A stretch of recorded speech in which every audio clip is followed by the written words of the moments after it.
High কিউটিজ, আসসালামু আলাইকুম। আজকে তোমাদের কাছে আমি খুব সিম্পল একটি ওয়াটার কালার পেইন্টিং শেয়ার করব।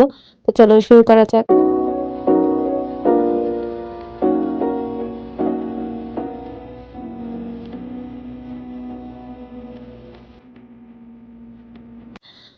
আমি অফ ক্যামেরা পেন্সিল দিয়ে এটা স্কেচ করে সিমন করে কোনো কিছুই আঁকি নাই, শুধু ঘর আর গাছ ছাড়া।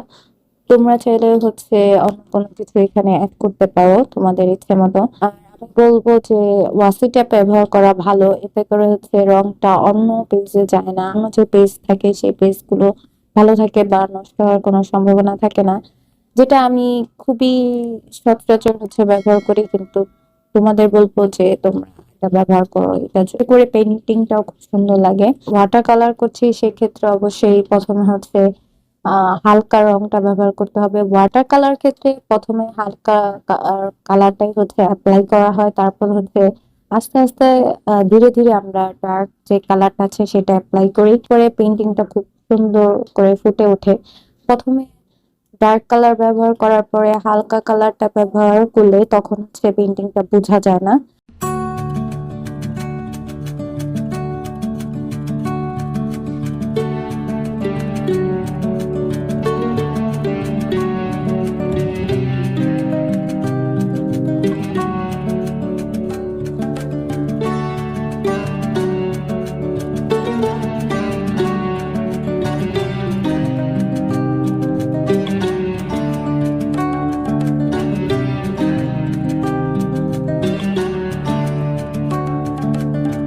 যেহেতু ওয়াটার কালার করছি, তার মানে সম্পূর্ণ পেজটা পানি দিয়ে শুকিয়ে ফেলবো, আসলে ঠিক তা না।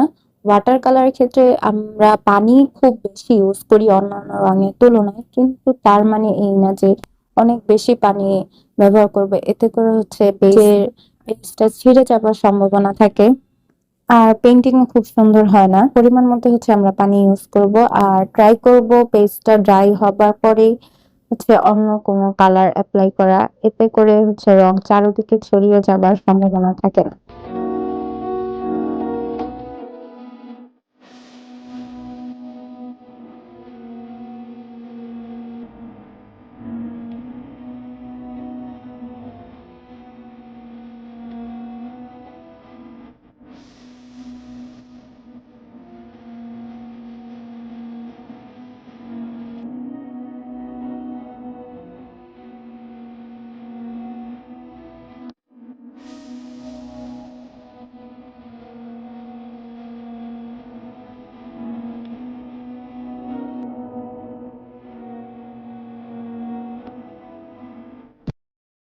আর তোমরা যদি ওয়াটার কালার রিলেটেড অন্য কোনো টিপস জানতে চাও, তা অবশ্যই কমেন্ট করে জানা। যতটুকু জানি বা আমার যতটুকু কালার করার ক্ষেত্রে অভিজ্ঞতা হয়েছে তা তোমাদের কাছে আমি শেয়ার করব।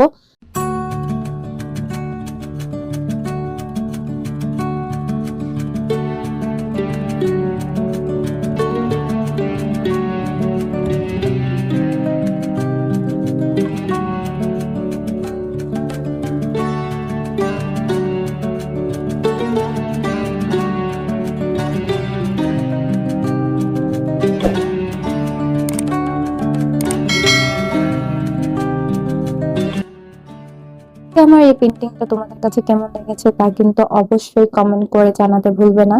আজকে এ পর্যন্তই, দেখা হবে নতুন কোনো ভিডিওতে। সেই পর্যন্ত নিজে সুস্থ থাকো, অন্যকে ভালো রাখো। আল্লাহ হাফেজ, টাটা।